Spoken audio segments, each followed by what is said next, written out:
v akej podobe? Že, čo by to pre teba znamenalo, že byť zmierený s fašistami? Akože proste uznať, že tu sú a že ich nezmeníme a že ako kašľať na nich? Alebo Ja dokonca, že ich chcem počúvať. Že chcem im porozumieť.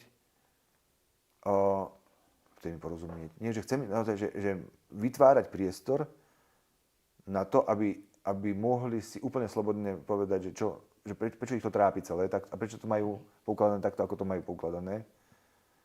Bez toho, aby som očakával, že sa zmenia. Hej. To je pre mňa akoby najväčší, ak to ja na sebe takto vnímam, že ten najväčšie, že uvoľnenie sa v tom, že aj keď, dobre, že vytvoríme teraz priestor na debatu, ale že stále som to mal tak, že aby som misionársky mohol pôsobiť na nich, aby som ich zmenil. Nie ich, hoci koho. Rozumiem. No.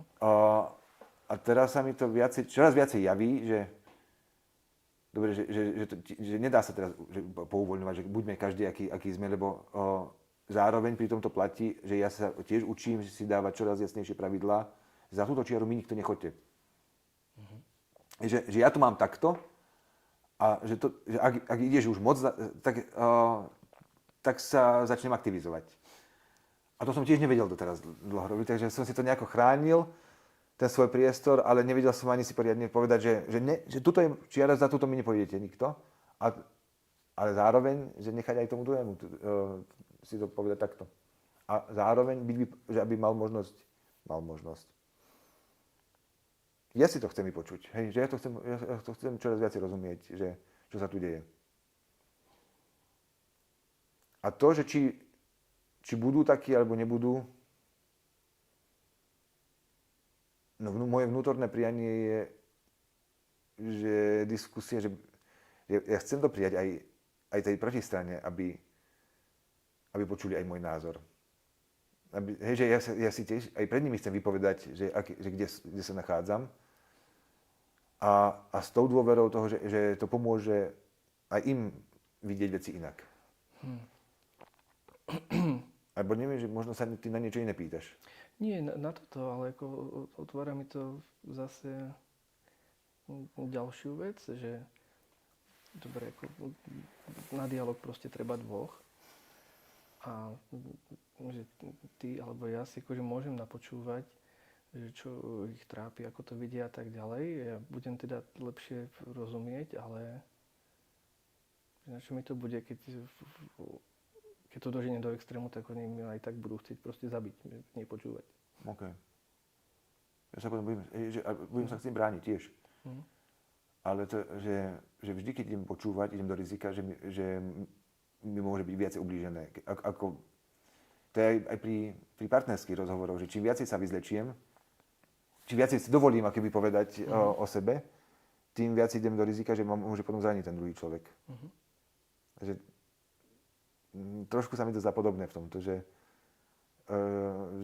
môžem ísť do rizika, že mi o to viacej ublížia potom, ale to už je na mne, aby som sa naučil, no, že mne sa to takto javí, že to ide zároveň, že to počúvanie ide zároveň aj s tým stanovovaním svojich hraníc. A že to je nejaký takýto kolobeh, že vypočujem, poviem, hej, ale vždy aj poviem, ako to mám. Alebo teda, že tento proces zmierovania neodmieta práve sebaobranu. No to nie, no. Ja, že dokonca ju dokonca ju akoby, že aj kultivuje tú sebaobranu.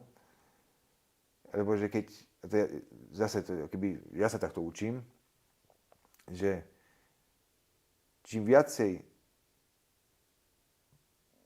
sa učím, akoby, že si jasne stanovovať svoje hranice, tým menej útočne idem na druhého človeka. Lebo keď som to nebol naučený, tak som to počkal, kým to až prebublalo a vtedy som to akoby vyšplechol úplne. Lebo že nevedel som to priebežne dávať vonku. Ale keď sa to učím, že toto už, alebo že napríklad, že tlačíš na mňa so svojím názorom. Alebo že vnímam, že očakáva, že zmení svoj názor a vadí mi to. Že napríklad takéto niečo si povedať.